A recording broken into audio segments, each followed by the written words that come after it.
25 లక్షల మందికి ఉపయోగపడే విధంగా 28 కేటగిరీస్లో వివిధ వర్గాలకి పెన్షన్స్ ఏదైతే ఇస్తున్నారో వాటన్నిటిని కూడా పెంచడం జరిగిందని చెప్పేసి మీ అందరికీ మనం చేస్తా ఉన్నాను. నేను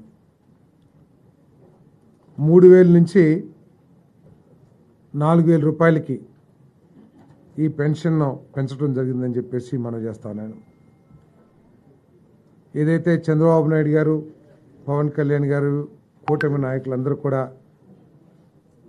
మా ప్రభుత్వం రాగానే మొట్టమొదటి మాసమే పెన్షన్లు పెంచి ఇస్తామని ఏదైతే హామీ ఇచ్చారో దానికి అనుగుణంగా ఈరోజు పెన్షన్లు పెంచే కార్యక్రమం జూలై 1వ తారీఖు నుంచి పెన్షన్ పెంచే కార్యక్రమం చేయబోతున్నామని చెప్పేసి మనం చేస్తాం. దాదాపు 65 లక్షల మందికి 65.3 లక్షల మందికి ఈ పెంపుదల మూలంగా లబ్ధి చేకూరుతుందని చెప్పేసి కూడా మీ అందరికీ మనం చేస్తాను. ఇక్కడ ఆలోచించాల్సింది ఏంటంటే పోయిన ప్రభుత్వం 1,000 రూపాయలు పెంచడానికి 4 సంవత్సరాలు తీసుకుంటే ఈరోజు చంద్రబాబు నాయుడు గారి నాయకత్వంలోని ప్రభుత్వం 1,000 రూపాయలు పెంచడానికి కేవలం ఒక 10-15 రోజులు మాత్రమే తీసుకోవటం దీంట్లో సంతోషించదగ్గ విషయం అని చెప్పేసి కూడా మీ అందరికీ మనం చేస్తాను.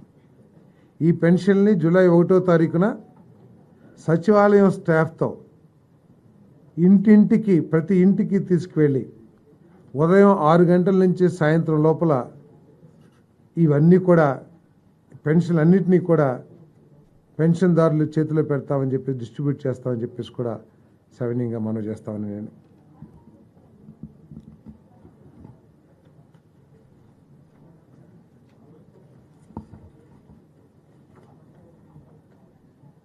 మరి ఒక కేటగిరీ ఫిజికలీ డిజేబుల్డ్ పర్సన్స్కి 3,000 నుంచి 6,000 రూపాయలు, పూర్తి అంగవైకల్యంతో ఉన్న వాళ్ళకి 5,000 నుంచి 15,000 రూపాయలు కూడా పెంపుదల కూడా ఇవ్వబోతున్నామని చెప్పేసి కూడా నేను మనవి చేస్తాను. కొన్ని క్రానిక్ డిసీజెస్ ఉన్న వాళ్ళకి లివర్ డిసీజు, అదేవిధంగా ఎలిఫెంటాసిస్, కిడ్నీ ఇటువంటి దీర్ఘకాలిక అనారోగ్యం ఉన్న వాళ్ళకి 5,000 నుంచి 10,000 రూపాయలకి పెంచడం జరుగుతుందని చెప్పేసి కూడా మనం చేస్తాము. వీటన్నిటి మూలంగా అంతేకాకుండా మేము చెప్పినట్లు జూలై 1వ తారీఖున 7,000 రూపాయలు అంటే మంత్లీ పెన్షన్ 4,000 రూపాయలు, బకాయిలు ఏప్రిల్, మే, జూన్ ఏదైతే చెప్పామో ఆ 3 నెలలకు సంబంధించి 3,000 రూపాయలు మొత్తం కలిసి 7,000 రూపాయలు మరి ఇవ్వబోతున్నామని చెప్పేసి మనం చేస్తాను. ఈ పెంపుదల మూలంగా కేవలం పెరుగుదలే 819 కోట్ల రూపాయలు ప్రతి మాసం కూడా ప్రభుత్వం మీద ఆర్థిక భారం పడుతుందని చెప్పేసి కూడా మనం చేస్తాం.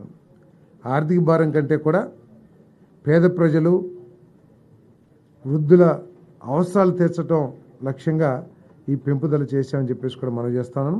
ఈ 3 నెలలకు సంబంధించి ఏదైతే ఎరియర్స్ ఇస్తున్నామో ఆ భారం 1,650 కోట్ల రూపాయలు కూడా ప్రభుత్వం భరించబోతుందని చెప్పేసి కూడా మీకు మనవి చేస్తూ మొత్తం 4,408 కోట్ల రూపాయలు మరి ప్రభుత్వం ఖర్చు చేయాల్సి ఉంటుంది.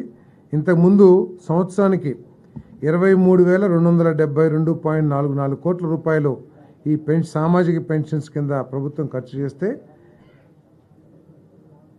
చంద్రబాబు నాయుడు గారి నాయకత్వంలోని కూటమి ప్రభుత్వం 33,099.72 కోట్ల రూపాయలని ఈ సామాజిక పెన్షన్స్ కోసం ఖర్చు చేయబోతున్నామని చెప్పేసి కూడా మీ అందరికీ సవినీయంగా మనం చేస్తాను. నేను